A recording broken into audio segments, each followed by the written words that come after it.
Assalamualaikum warahmatullahi wabarakatuh. Selamat datang kembali bersama saya Lukman Hakim Pratama di Lukman Hakim Pratama Channel. Hari ini kita akan membahas materi baru tentang alat berat, yaitu turbocharged aspirate ya. Jadi turbocharged aspirate ini merupakan salah satu jenis dari air intake and exhaust system, di mana kemarin kita sudah membahas sistem namanya natural aspirate ya. Kali ini kita akan lanjut membahas turbocharged aspirate ya. Oke, langsung saja. Nah, sebelum masuk ke dalam, kita akan membahas dulu gambaran umum mengenai turbocharged aspirate ya. Jadi ini gambaran mengenai diagram turbocharged aspirate, di mana ada komponen tambahan ya. Sebenarnya sama seperti natural aspirate, ada air cleaner, pre-cleaner, intake manifold, exhaust manifold, ada muffler juga ya. Hanya saja ada tambahan komponen yang namanya turbocharger nih, namanya turbocharger. Nah, seperti yang tadi saya sampaikan, secara umum tipe turbocharged aspirate itu sama komponennya seperti natural aspirate, hanya saja ada komponen tambahan namanya turbocharger ya. Nah, turbocharger ini perhatikan bekerja dengan cara memanfaatkan sisa gas buang yang dihasilkan pada saat proses pembakaran. Nah, jadi gas buang itu akan nanti ke sini nih ngalirnya ya. Gas buang ke sini dulu. Nggak langsung dibuang oleh muffler, tapi ke turbocharger dulu ya. Nah, dengan adanya turbocharger ini, maka engine itu dapat tenaga ya, atau dapat meningkatkan tenaga itu sekitar 30 sampai dengan 50%. Nah, ini lupa ya saya tadi ya. Turbocharger itu juga dapat berputar dengan kecepatan atau dengan putaran ya, RPM-nya itu 80.000 sampai dengan 100.000 RPM. Nah, jadi bisa memutar minimal 80.000 kali 1 menitnya. Ya, 80.000 kali 1 menit. Maksimalnya kurang lebih 100.000 kali dalam berputar. Bayangkan kecepatannya turbocharger ini berputar itu sangat tinggi ya. Jadi nanti kita akan bahas masalah pelumasan dari turbocharger ini. Nah, pada engine Komatsu, karakteristik engine yang menggunakan turbocharged aspirate, di engine Komatsu ya, itu dia biasanya ditandai dengan huruf S.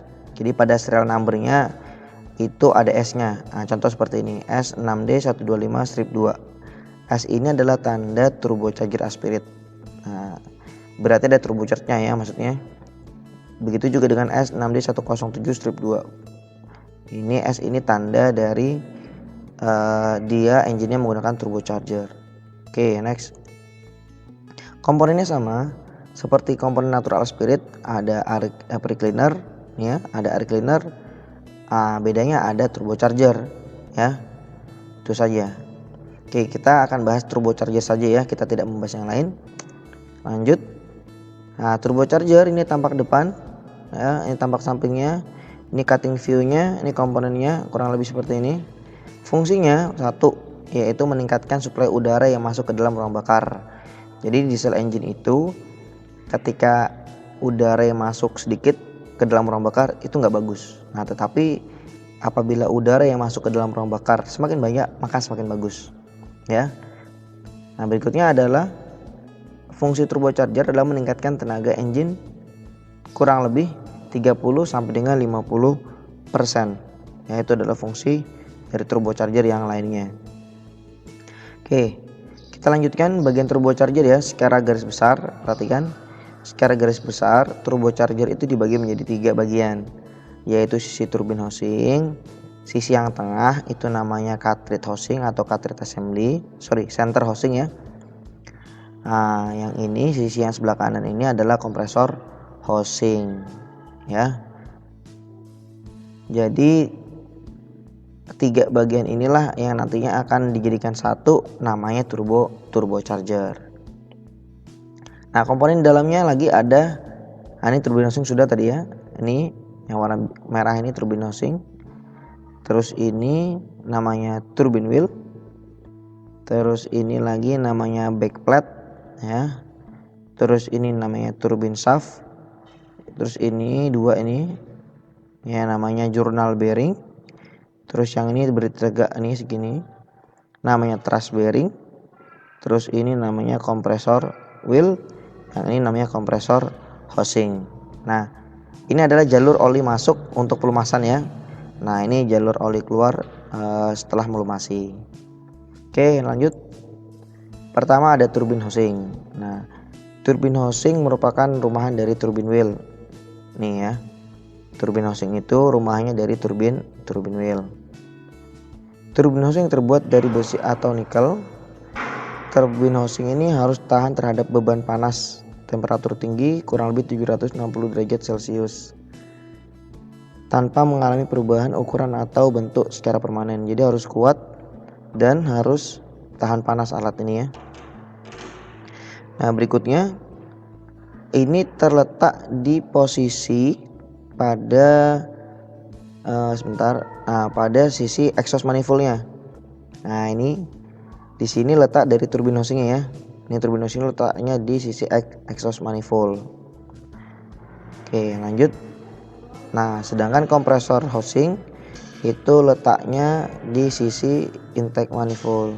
Nah, ini ya sisi sini. Nah, kompresor housing itu merupakan rumahan dari kompresor wheel. Rumahan kompresor wheel ini, nah ini kompresor wheel ya. Ini rumahannya adalah kompresor housing. Terbuat dari aluminium case atau case aluminium tuang. Kepersigian lubang dan kesejajaran dikontrol secara cermat supaya celahnya ini tidak bergesekan dengan turbin atau kompresor wheel. Berikutnya ada center housing. Nah, center housing ini berfungsi mendukung turbin shaft yang berputar secara cepat atau dengan kecepatan tinggi. Nah, kecepatan tadi kan 80.000 sampai 100.000 ya. Nah, jadi kecepatan itu harus didukung dengan komponen yang bagus ya. Nah, terbuat dari besi tuang atau cast iron. Kesejajaran lubang dan persigian lubang ini dikontrol secara cermat supaya tadi putaran dari shaft ini sangat halus sehingga menghasilkan putaran yang bagus sehingga tidak rusak ya. Kalau misalkan dia lubangnya tidak sesuai bisa terjadi aus di pada shaftnya ini. Berikutnya ada turbin wheel. Nah, turbin wheel ini berfungsi merubah gas buang menjadi energi putaran. Nah, nanti exhaust gas atau gas buang tuh menekan ini turbin wheel sehingga membuat turbin wheel berputar. Putaran dihasilkan oleh turbin wheel akan diteruskan ke kompresor wheel ya. Nah, berikutnya ada kompresor wheel. Kompresor wheel ini berfungsi memasukkan atau menekan udara dari air cleaner ke dalam rang bakar. Inilah yang nanti akan meningkatkan jumlah udara tuh ya, ini komponen ini ya. Nah, tadi yang saya sampaikan adalah pelumasan. Pelumasan turbocharger ini sangat penting ya. Untuk melumasi turbocharger itu dia akan melewati sisi inlet lewat sini, melumasin journal bearing, melumasin thrust bearing, selanjutnya dia keluar ke sisi outlet dan kembali lagi ke oil pan atau coulter. Nah, berikutnya pelumasan ini yang tadi saya sampaikan itu sangat vital karena memperlancar kerja turbocharge dalam hal pelumasan, pendinginan dan pembersihan. Bahkan jika terputus suplai oli beberapa detik saja, ini nggak ada oli yang masuk ke sini, maka dapat menyebabkan dampak yang sangat berbahaya ya. Dampaknya sangat bahaya sekali. Bisa-bisa tidak ada oli, panas, gesekan merah, nah bisa terjadi terbakar. Karena ingat ini exhaust gas ya di sini ya, atau gas buang itu panas. Kalau nyamber ke oli, nah itu bisa akan terjadi pembakaran atau kebakaran ya. Oke, kita langsung ke cara kerjanya. Nah, cara kerjanya sudah saya buat teorinya. Nah, ini teorinya. Jadi teman-teman bisa baca aja. Apabila tidak paham dengan penjelasan saya, langsung baca saja. Caranya, jadi pada saat engine hidup, ini ya pada saat operator cranking engine hidup, nah gas buang ini akan diteruskan ke exhaust manifold, diteruskan menuju ke turbocharger, nah sisi turbin. Nah, selanjutnya diteruskan lagi ke muffler, baru ke atmosfer. Paham ya? Pada saat engine bekerja, gas buang diteruskan ke exhaust manifold, diteruskan ke turbocharger, diteruskan ke muffler, ke atmosfer. Nah, pada saat gas buang diteruskan ke turbocharger pada sisi turbin, maka turbin wheel ini akan berputar akibat gaya dorong dari gas buang tadi, sehingga membuat turbin wheel berputar, shaftnya ikut berputar. Nah, sisi dari kompresor housing ada kompresor wheel, kompresor wheelnya juga ikut berputar.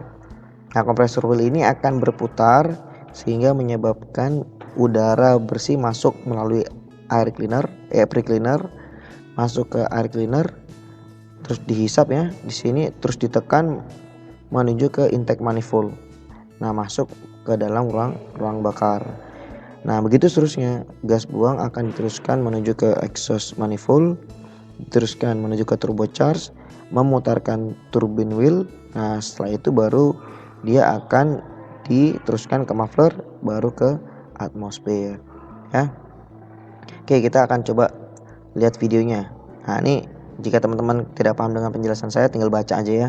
Ini saya sudah buat secara ringkas dan padat ya. Oke, kita lihat videonya. Nah, ini cara kerjanya kita lihat. Nah, ini adalah tampak turbocharge secara utuh. Nah, ini tampak turbocharge-nya ya. Oke, sebentar. Ini turbocharge.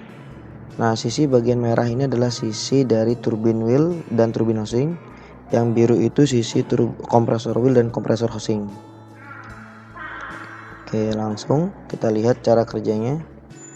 Pada saat engine hidup, maka sisa gas buang akan masuk lewat sisi sini, memutarkan si turbine wheel. Nah, pada saat turbine wheel berputar, maka kompresor wheel juga ikut berputar. Nih di sini sebentar. Nah, kompresor berputar, udara dihisap dari sisi sini. Selanjutnya sisa udara bersih akan masuk ke dalam ruang bakar dan seterusnya ya. Intinya kurang lebih pada saat turbin wheel berputar, kompresor berputar, udara masuk, udara bersih masuk ke dalam sistem. Paham ya? Nah, mungkin itu saja yang bisa saya sampaikan. Kita akan kembali bertemu di pertemuan berikutnya. Terus dukung channel ini dengan cara like dan subscribe. Jangan lupa untuk like dan subscribe ya. Terima kasih. Saya akhiri. Wassalamualaikum warahmatullahi wabarakatuh.